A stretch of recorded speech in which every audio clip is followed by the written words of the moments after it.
Hello and welcome to this talk on classifying the complexity of ontology-mediated queries in EL from atomic queries to conjunctive queries.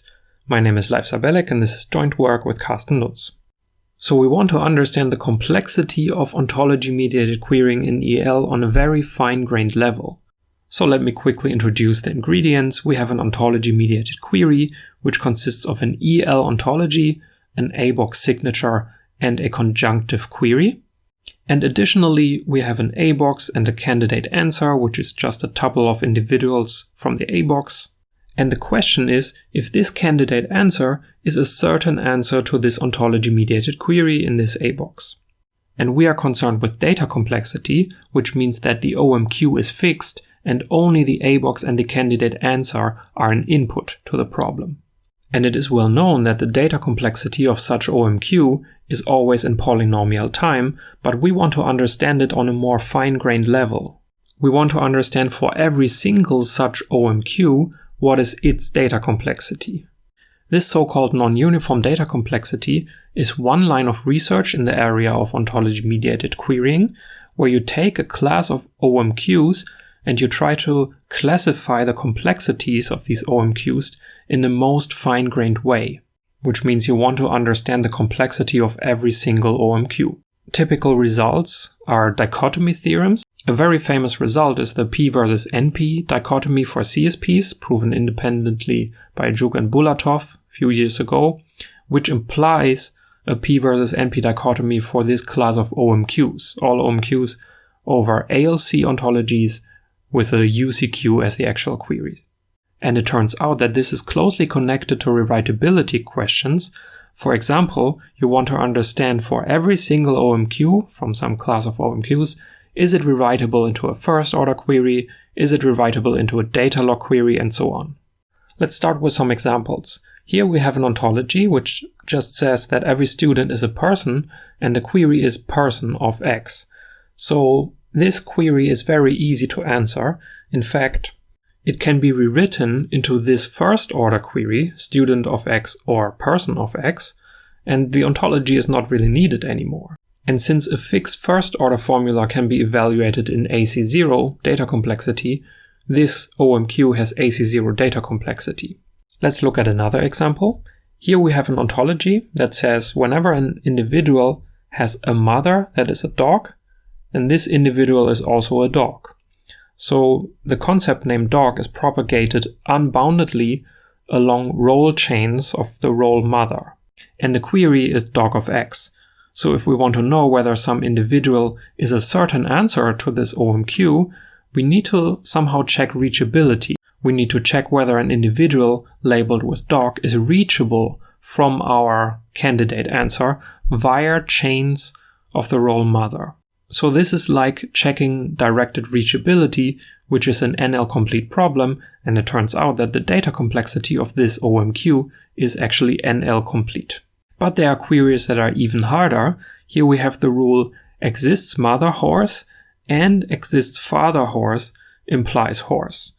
So if you know that both of your parents are horses, then you know that you're a horse, but only one parent wouldn't be enough. Yeah, maybe you're a mule then. And it turns out that this query is very similar to the alternating reachability problem, which is p-time complete. So why did I give you so many examples? Because these three OMQs already represent the whole spectrum of complexity classes that occurs here. So every OMQ with an ELT box and a conjunctive query is either in AC0 or NL complete or p-time complete regarding data complexity. That's it. There are no other complexity classes that occur. And furthermore, there's a nice connection to rewritability questions, which is the queries in AC0 are precisely those which are first-order rewritable, and the queries in NL are precisely those which are rewritable into linear data log, which is a fragment of data log where only linear recursion is allowed, which means that in every rule there is at most one IDB in the body. And note that the subtitle of this talk was From Atomic Queries to Conjunctive Queries, so we have actually proven this theorem, this exact same theorem for atomic queries before. So in the previous paper we showed that this classification holds for EL with atomic queries, and the contribution of the current paper is the generalization to conjunctive queries, which is not trivial at all, because for Boolean queries, for disconnected queries, there are some new ideas needed. So every OMQ from this class falls in one of these three categories, and this is precisely the border for first-order rewritability, and this here is precisely the border for linear data log rewritability. And I want to use the remaining time to tell you a little bit about the proof ideas. So we categorize all the OMQs from this class into two categories, bounded depth or unbounded depth, and then we show that bounded depth implies first-order rewritability and thus data complexity in AC0, and we show that unbounded depth implies NL hardness and also that the query is not first-order rewritable.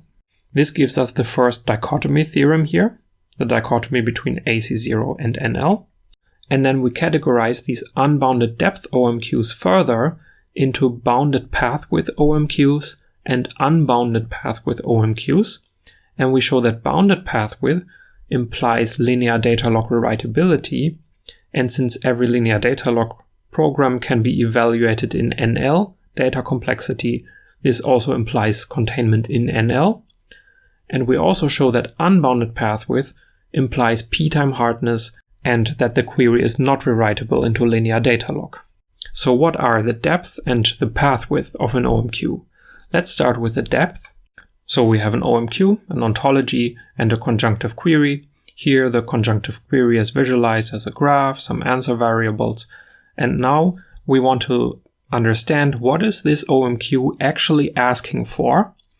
So to understand this, we look at the set of all minimal A boxes that imply the OMQ. And since we are in EL cannot distinguish between an A box and its tree unraveling, so we consider all tree-shaped A boxes, tree-shaped beside the fact that there's a small part which is just bounded by the size of the conjunctive query, which doesn't need to be tree-shaped. Yeah, but other than that, we look at A boxes that are tree-shaped outside of a little core part that imply the OMQ and that are minimal with that property, which means A boxes that imply the OMQ. And if you take away any atom, the OMQ is not implied anymore. So for your given OMQ, you look at the set of all such A boxes, and then there are two different things that can happen. One thing is that this set of A boxes is just finite. Yeah? It's just a finite set of such minimal A boxes. And this also means that the depth of these trees that can be attached to here so that the A box is still minimal is bounded. That's why we call it bounded depth. The other possibility is that this set of A boxes is infinite, which is equivalent to saying that the depth of these trees that can be attached to here is unbounded. That is, for every number k, there is a minimal pseudo-tree-shaped A box where at least one of these trees has depth at least k. So we have deeper and deeper trees, and that's why we call it unbounded depth. And when our OMQ has unbounded depth, we show that we can reduce the reachability problem in directed graphs to our query answering problem, which means that it's NL hard. So this gives us the first dichotomy between AC0 and NL, and now about the second dichotomy. So we only look at those OMQs that have unbounded depth, and these can be classified further into bounded path-width and unbounded path-width. So what does that mean? If we have unbounded depth, this means the trees that we can attach to here are arbitrarily deep. But there's one more measure which is important here, which is the path-width of these trees. So the path-width is a measure from graph theory that measures how similar does a graph look to a path. The more similar it looks to the path, the lower the path-width is.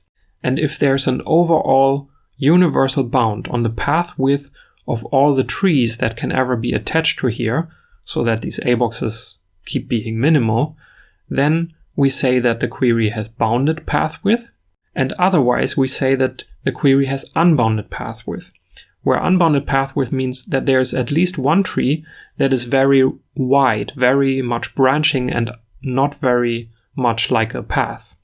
And it turns out that this is in fact the border between NL on the one side and P time on the other side.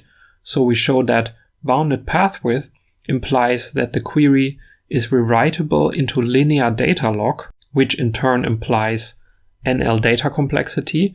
And on the other hand, we show that unbounded path width implies p-time hardness by using these very much branching trees here to construct gadgets to do a reduction from the alternating reachability problem. In both hardness proofs, the NL hardness and the p-time hardness, they become much more complicated in the case of conjunctive queries compared to the case of atomic queries, because a conjunctive query can be Boolean. It doesn't need to have any answer variables, but usually the answer variables, they play the role of the target point in our reduction. We reduce from reachability problems where we have a target point, and if the query is Boolean, the question is just, does the query hold anywhere in the A box and not at a specific point? And this makes these two reductions much more technical. So before we conclude, let me tell you about one more important result from the paper, which is the so-called meta problem, deciding into which of the categories a given OMQ falls. So if we have a OMQ as an input and we want to know, is it in AC0, is it in NL, is it NL hard, p-time hard, is it rewritable into linear data log? All these questions turn out to be X-time complete. Okay, so then let's get to the conclusion. In a previous paper, we completely classified the data complexity of every single OMQ from this class, and now we generalized this result to conjunctive queries. It should be easy to generalize it further to unions of conjunctive queries. In fact, we just didn't do so because it would require touching every single proof of our paper. There doesn't seem to be a way to put this result on top easily, but we are very confident that the results hold for UCQs as well.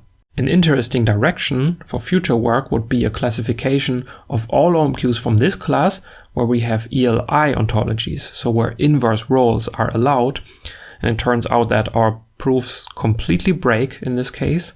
Also, the situation is different there. We have log space complete queries, since you can easily encode the undirected reachability problem in such queries, and undirected reachability is log space complete.